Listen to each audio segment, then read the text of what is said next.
وفيها دم على فكره، فيها حاجات فيها دم اهي، بلطجيه رسمي فيها حاجات. طب اذا من ضبطت معه هذه الاسلحه اين هم؟ اين من كانوا يحملون هذه الاسلحه؟ انا خايف. اين من كانوا يقتلون بهذه الاسلحه؟ راحوا فين؟ انا خايف اجيب السلاح واجيب الطوبه واسيب من يحملها. هي دي الجريمه. وده دخل كل ده ازاي؟ ده سيوف وكلها شبه بعض. ده ازاي؟ لا ما تقوليش جمهور، ما تقولوش جمهور كوره.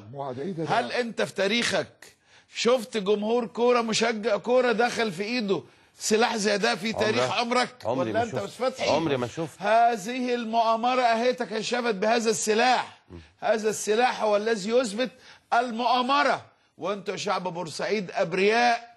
دي صوره تبرئكم، وأن هؤلاء الخونة القتلة المأجورين جاءوا من جهات أو محافظات مختلفة وفق تنظيم يديره مجرم كبير.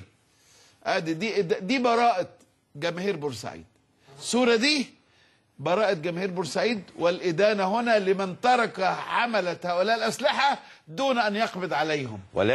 ولكن مع برضو الاسف او مع تسليمنا باللي حضرتك بتقوله يا استاذ محمود، ده انس اهو. ده انس اهو. يا لهوي. ده انس اهو. المجموعات الاخرى اللي اندفعت وفق ظاهره القطيع. لا حول ولا قوة. المجموعات يا استاذ فتحي اللي اندفعت صعبت المهمه شويه، دخلت العاطل بالباطن. فالمساله ما انتش عارف. ده بايرن ميونخ واقفه دقيقه احداد على شهداء مدرج الموت. ما بايرن ميونخ وريال مدريد اهو. وريال مدريد اهو في وافريقيا، جميع مباريات افريقيا بتعليمات من بلاتر وعيسى حياته دقيقه حداد في جميع مباريات كاس الامم الافريقيه. وامريكا والاتحاد الاوروبي ده طالبين تقرير، الاتحاد الاوروبي عايز تقرير عن الموضوع. طيب خلينا نعرف الاجواء هناك في امام وزاره الداخليه مره ثانيه. محمد حميده اتفضل يا محمد. الجنزوري سارع إلى إقالة اتحاد الكرة بكامله. رد الفيفا عليه على لسان بلاتر: لا يحق للحكومة التدخل. بالنهاية عقوبات وتعويضات ومقاطعة وإيقاف الدوري. ويبقى السؤال الأهم: من يجيب عن هذه السيدة التي تسأل عن ابنها الشاب؟ دوروني على ابني 18. ليليان تنوري، العربية. وهينزلوهم في منطقة زراعية على بعد 40 كيلو من بورسعيد. خارج بورسعيد؟ امال ايه، وخدوه في امال ايه يعني كانك رايح تلعب، ده انت رايح تلعب في عشان الجيش يستلمهم وياخدهم بالاتوبيسات مؤمنين يدخلهم لغايه الملعب. احنا رحنا مباراه مصر وزيمبابوي في اليوم في فرنسا. الطياره نزلتنا بالقرب من الملعب، يعني خدنا ربع ساعه بالظبط للملعب في اليوم بالظبط. والسؤال هنا بقى، السؤال هنا يعني يوم ماتش اللي انا اسف لمقاطعتك يا استاذ فتحي، يعني يوم مباراه الاتحاد السكندري الامن والقوات المسلحه رجعت الجمهور تاني بتاع الاتحاد السكندري. ايوه. وما سمحتلوش بدخول بورسعيد بالرغم من اتباع نفس الاجراءات على اساس ان هم قالوا عندنا معلومات ان هتحصل مشاكل، والحمد لله كتر الف خيرهم ان هم رجعوا جمهور اسكندريه. الله. طب هل هم ما اشتموش ريحه غدر او ان هناك نحن مقبلون على كارثه ويا ريتهم كانوا شموها ولو جزء من الريح ورجعوهم بدل ما يدخلوهم؟ احنا زي ما اتفقنا في الاول انه في تقصير وانه في استثمار للحدث بشكل تآمري، وده عيب يا كابتن. يعني الماتش الاهلي والمصري السنه اللي فاتت لو تفتكر الجمهور راح ونزل وتعرض برضه لمشاكل وتعرض لازمات وحصلت مأساة كبيره برضه، ورجع الجمهور من غير ما يحضر الماتش وحصلت. طيب ما اشتمتش من السنه اللي فاتت بالظبط كده. الاهلي في بورسعيد تحديدا او في المحافظات الساحليه عموما منزلينهم في غيط فعلا. ايوه منزلينهم في الزراعيه ياخدوا اتوبيسات في غيط خايفين عليهم. هم نازلين خايفين عليهم يخشوا لغايه هناك. خلينا يا كابتن نقول ان اذا عملت لجنه تقصي الحقائق بشكل موضوعي جدا جدا ستكشف لنا كثير من الالغاز. ربما تعيدنا الى نقطه البدايه، نبدا من اول السطر عشان نبدا من الاول.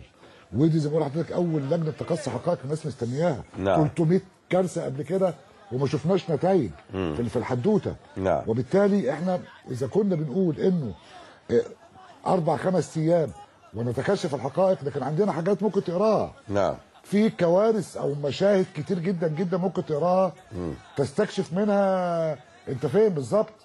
انت في وضع حرج جدا وفي وضع متأزم جدا. نعم. وفي وضع مليان بالاسئله والاستفسارات. وانا برضو بتمنى وبأرجو ان الشرطه العسكريه برضه شالت ايديها بدري قوي من دعمها للشرطه، بالرغم ان انا شايف اهو عدد كبير من رجال الشرطه العسكريه.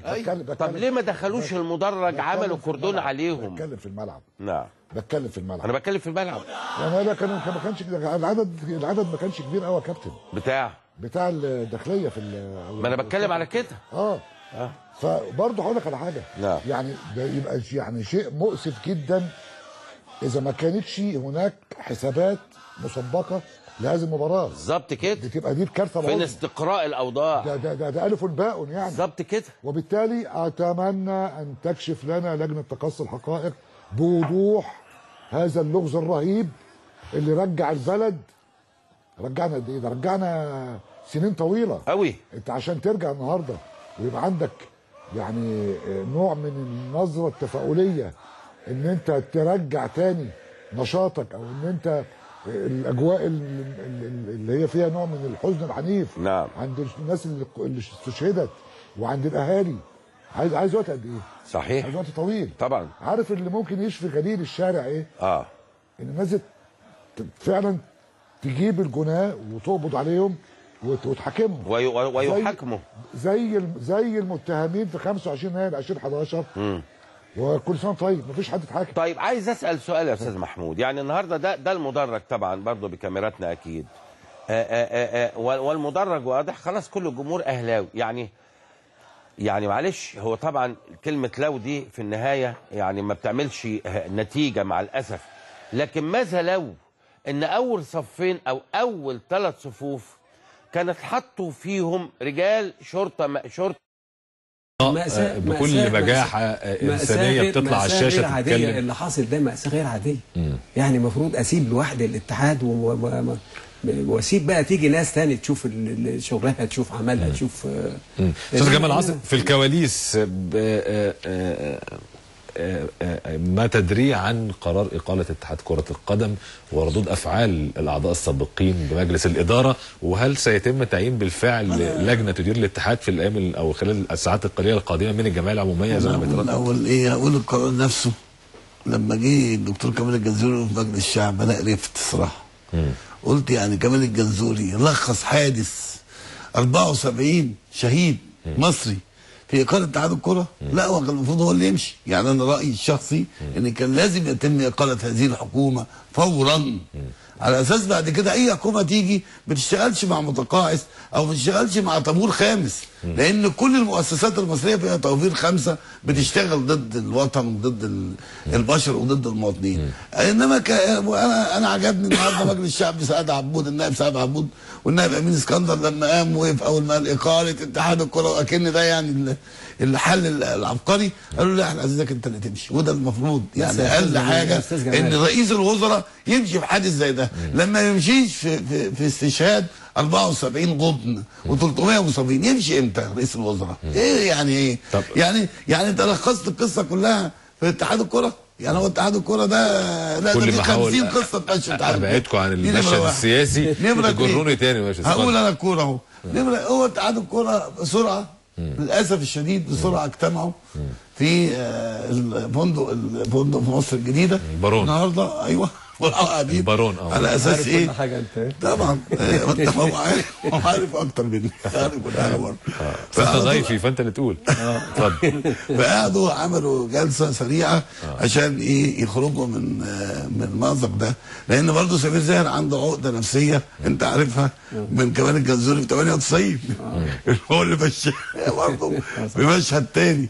فهو من اول ما الدكتور كمال الجنزوري استنى يمشي جه وهو عارف انه هيمشي على فكره. يعني متوقع اباح لك بده، هو متوقع قال لك كده؟ متوقع ان كمال الجنزوري هيتلكك له باي حاجه ويمشيه. بس دي مش تلكيك يعني. هو انا شايف ان المفروض كمال الجنزوري كان يمشي برضه. ماشي بس ما يمنعش ان برضه مجلس الحد بتاع ربنا ان كان يمشي فيها. انا مش هنختلف، بس برضه مجلس سمير زاهر يمشي. انما تيجي تقول لي اتحاد الكره. طب هم اجتمعوا في الاوتيل. اتحاد الكره اللي بيمشي اتحاد الكره الامن يعني مش قبلها ب4 ايام حرس الحدود والاتحاد السكندري كانوا بيلعبوا، وفجاه مدير الامن اتصل واتحاد الكوره راحوا مأجلين الماتش.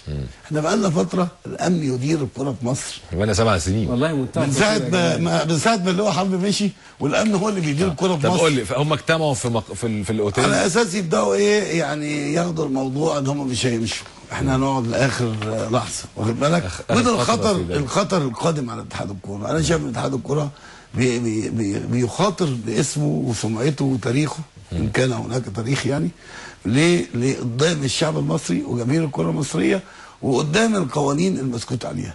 اثبت المصريين ان هناك ملفات مسكوت